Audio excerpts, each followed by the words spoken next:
Hi everyone. So we're speaking today with Lalit Keshre. He's co-founder and CEO of Groww.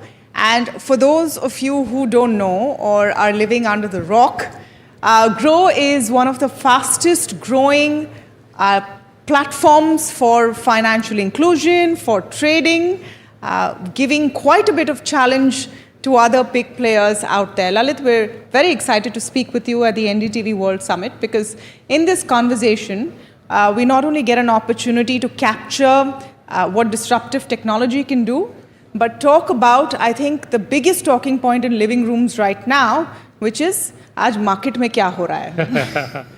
So first of all, thank you so much for inviting.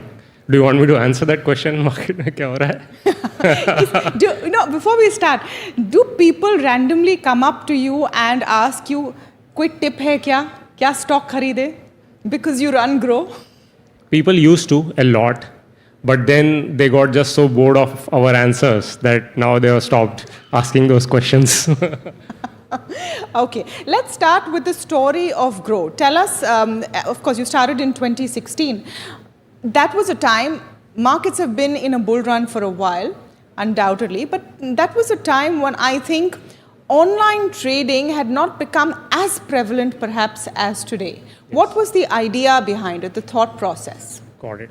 So we were working with Flipkart, and personally I started investing like when I was in second year of my college here in Bombay around 2000, 2001, right? So was really passionate about investing and found a good set of folks, three awesome co-founders, all were passionate about financial services and so on.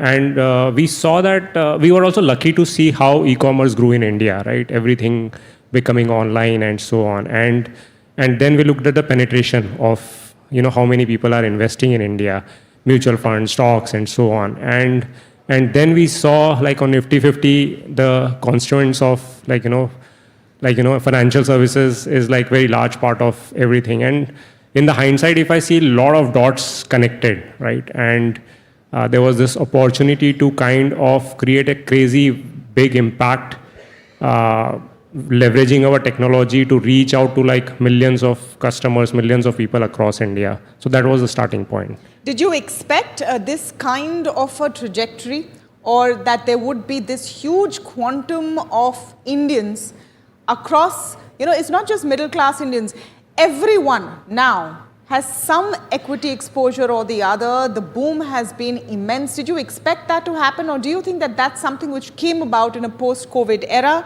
You were in the right place, right time to ride the wave.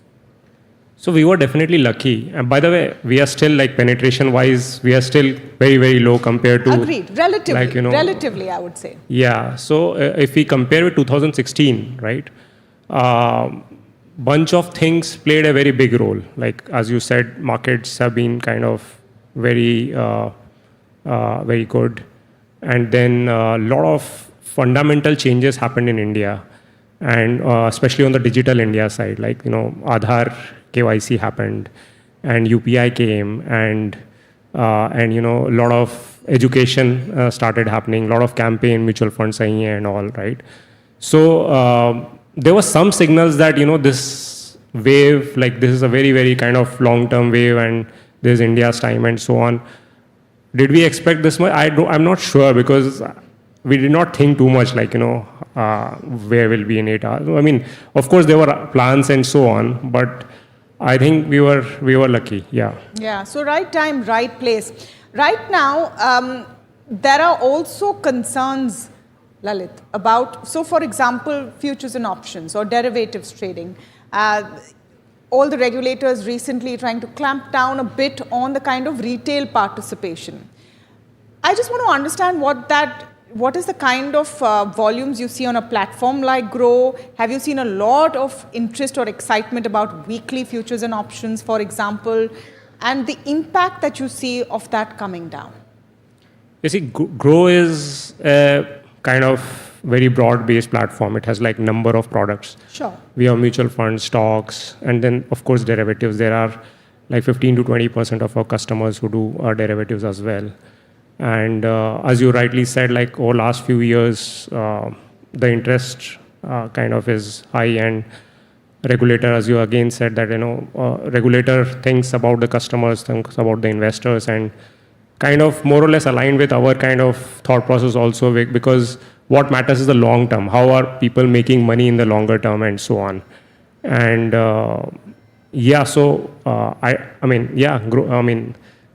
Will you have an impact on volumes, or do you see those customers moving somewhere else?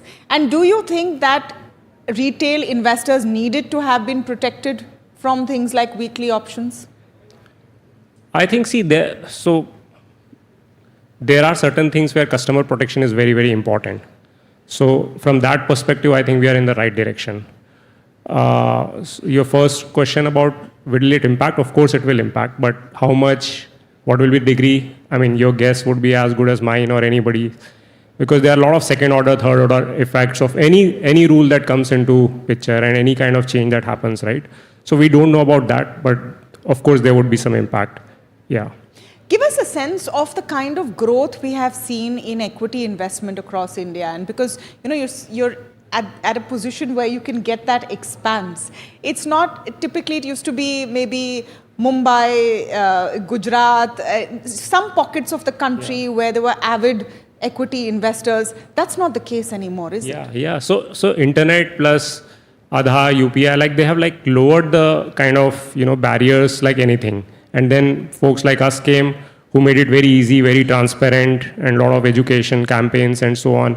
So earlier, as you are saying, like investing was limited to cities like Bombay, Bangalore, or some cities of Gujarat and so on, right? But now you go to any like tier 2, tier 3 town. A lot of customers today are coming from like smaller cities. Why? Because all the information arbitrage that was missing, like now it's available to everybody at their fingertips. You can open Groww app and see, what is a mutual fund, what is a stock, what are the related parameters about them, what is their fundamentals, what are technicals, like anything, whatever you want is available. So that's a big fundamental change that has happened, and I think it's not like relatively new. I think the long-term trend started around that 2015-16, and again, we were lucky to kind of start at the same time. Yeah.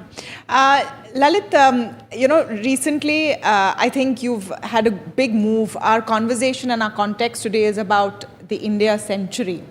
And we have seen in the last few years, a lot of startups and young companies choosing to headquarter outside India for tax reasons, etc. We are seeing right now a trend of a ghar vapsi, in a sense. And your company is one of them that has now decided to move your headquarters out of US to India. So first of all, congratulations on that. Thank you. And tell us why. You see, Groww is an Indian company. Customers are in India, management is in India, all operations are in India. So it did not make sense to kind of be outside India. We had to go, we were a YC company, so we had to register in the US. But now there is no reason why we should not be in India. You had to pay more taxes to come back, though. Yeah, I think in long term that's a price you pay. But in long term, I think it would be very good for us. It's also paving the way to tap the equity markets. You're setting up for an IPO by coming back. Maybe in some time, yeah. But yeah. It's on the cards. It's somewhere down the line, but we don't know when. Okay. I'm trying to fish a headline out of you, Lalit, which you're attempting to avoid. But nevertheless, I'll go with somewhere down the line. So yes, the Indian equity investor is the center of all attention. IPOs are making, a huge inroad to investors, mutual funds as well. What do you think is the next big phase of growth? Will it continue to be mutual funds? Will it be IPOs? And will this confidence of investors sustain? Because we've seen in the cycle of equity markets in India that a bull run comes, one bad phase, and investors flee. Yeah. This time, do you think the things are different? See, again, very hard to predict the future. We will come to know. On the next products, I think I think mutual fund is the most beautiful product for retail investors, at least, right? And then there's a lot of innovation that is going to happen there as well. Penetration is still very low. Like we compare ourselves with, let's say, 2016 or 2020 and so on. But if we compare with other countries, then it's still like very low. Like people are still kind of not beating inflation, right? And retirement problem is still not solved and so on. So there's like still long way to go.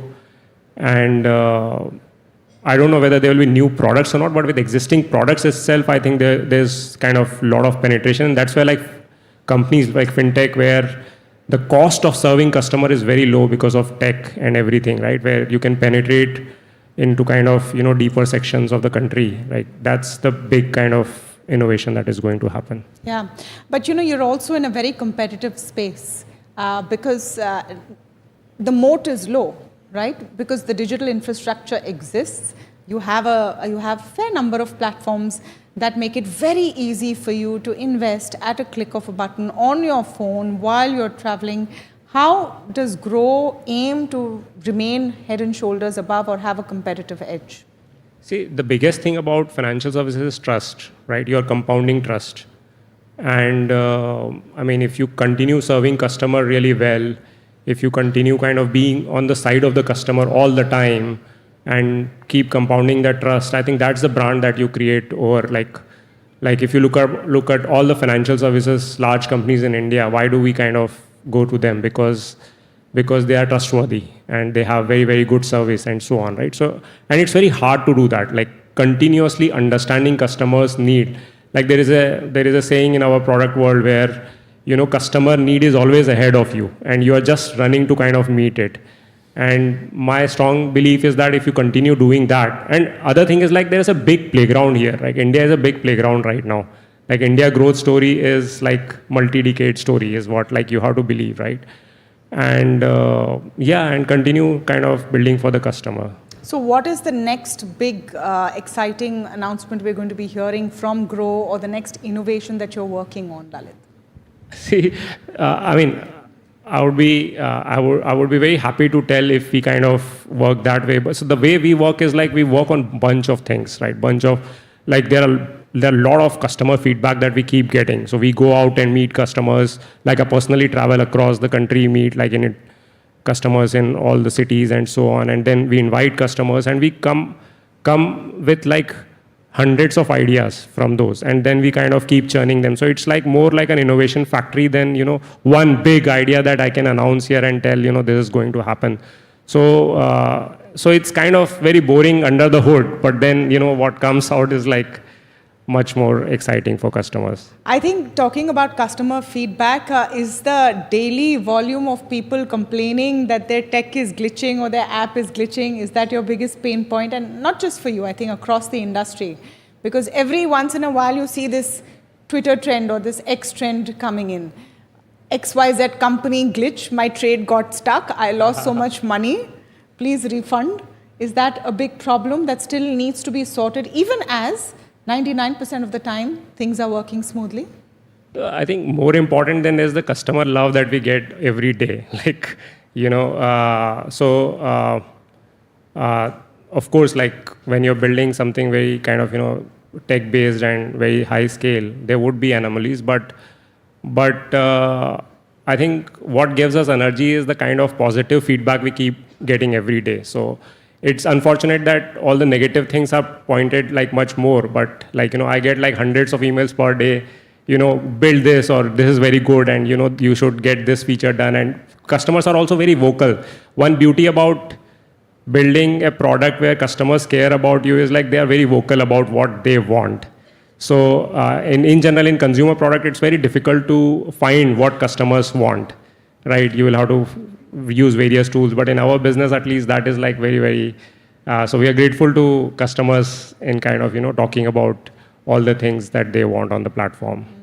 But is the biggest area to work on for the industry as a whole on smoother transactions and more tech-enabled transactions? What is the next leg? There's a lot of investment that is needed. See, infrastructure is very complicated. So Like we have almost like 400 engineers working on just that, kind of getting things like very perfect, because it's about customers' hard-earned money. And that's like the promise, like reliability becomes the number one kind of item in your roadmap all the time, right? And rest everything is secondary. Fantastic. Thank you so much, Lalit. This is truly an example of innovation driving a business that is growing, a hallmark of growing India. Thank you so much. Thank you so much. Yeah.